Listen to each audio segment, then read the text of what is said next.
ಬಾಬು ಜಗಜೀವನ್ ರಾಮ್ ಅವರ 38ನೇ ಪುಣ್ಯತಿಥಿ ಕಾರ್ಯಕ್ರಮ ಆಗಿತ್ತು.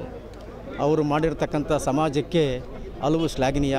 ಈ ದೇಶದ ಪ್ರಧಾನಿಯಾಗಬೇಕಾಗಿದ್ದಂಥವರು ಮಹಾನ್ ವ್ಯಕ್ತಿ. ಆದರೆ ದುರಂತ ಏನೆಂದರೆ ಕೆಲವು ರಾಜಕೀಯ ಕುತಂತ್ರಗಳಿಂದ ಅವರು ಈ ದೇಶದ ಪ್ರಧಾನಿ ಅಂತ ಆಗಕ್ಕೆ ಸಾಧ್ಯ ಆಗಲಿಲ್ಲ.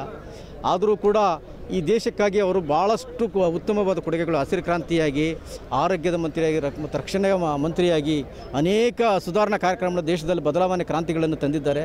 ಅಂಥ ಒಬ್ಬ ಮೇಧಾವಿ ಜಗಜೀವನ್ ರಾಮ್ ಸಾಹೇಬರಿಗೆ ನಮ್ಮ ದೇಶದ ಈ ಭಾರತ ರತ್ನ ಅಂತ ಒಂದು ಅವಾರ್ಡ್ ಕೊಡಬೇಕಾಗಿತ್ತು. ದುರಂತ ಏನಂದರೆ ಇದುವರೆಗೂ ಕೊಡದೇ ಇರೋದು ಭಾಳ ಶ್ಲಾಘನೀಯ, ಶೋಚನೀಯ. ದಯವಿಟ್ಟು ಕೇಂದ್ರ ಸರ್ಕಾರ ಎಚ್ಚೆತ್ತುಕೊಂಡು ಜಗಜೀವನ್ ರಾಮ್ ಸಾಹೇಬರಿಗೆ ಭಾರತ ರತ್ನ ಅವಾರ್ಡ್ ಕೊಡಬೇಕು. ಅವರು ಹೇಳಿರ್ತಕ್ಕಂಥ ಅವ್ರದ್ದು ಆಸೆ ಏನಿತ್ತಂದರೆ, ಬಾಬಾ ಸಾಹೇಬ್ ಅಂಬೇಡ್ಕರ್ ಆಸೆ ಏನಿತ್ತಂದರೆ ಎಲ್ಲ ಜನಗಳಿಗೂ ಕೂಡ ಸೌಲಭ್ಯ, ಸರ್ಕಾರದ ಸೌಲಭ್ಯ ಸಿಗಬೇಕು ಅನ್ನೋದೊಂದು ಆಸೆ ಇತ್ತು.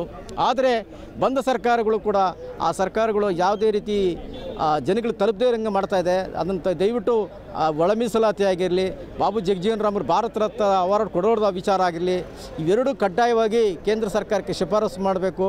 ಮತ್ತು ಜನಗಳ ಬೇಡಿಕೆಗಳು ಏನಿದೆ, ಮೂಲಭೂತ ಸೌಲಭ್ಯಗಳು ಈಡೇರಿಸಬೇಕಂತ ಈ ಸಂದರ್ಭದಲ್ಲಿ ಒತ್ತಾಯ ಮಾಡ್ತಾಯಿದ್ವಿ. ಈಗ 13ನೇ ತಾರೀಕಿಗೂ ಏನು ಐತಿಹಾಸಿಕ ಜಗಜೀವನ್ ರಾಮ್ ಭವನ ಉದ್ಘಾಟನೆ ಆಗ್ತಾಯಿದೆ. ಈ ಐತಿಹಾಸಿಕ ಕಾರ್ಯಕ್ರಮಕ್ಕೆ ರಾಜ್ಯದ ಮತ್ತು ದೇಶದ ಹಲವು ದೇಶದ ಮುಖಂಡರು ಕೂಡ ಇಲ್ಲಿ ಆಗಮಿಸುತ್ತಿದ್ದಾರೆ. ಈ ಕಾರ್ಯಕ್ರಮ ಯಶಸ್ವಿಯಾಗಲಿ ಈ ಸಂದರ್ಭದಲ್ಲಿ ನಾನು ಕೂಡ ವಿನಂತಿ ಮಾಡ್ತಾಯಿದ್ದೇನೆ.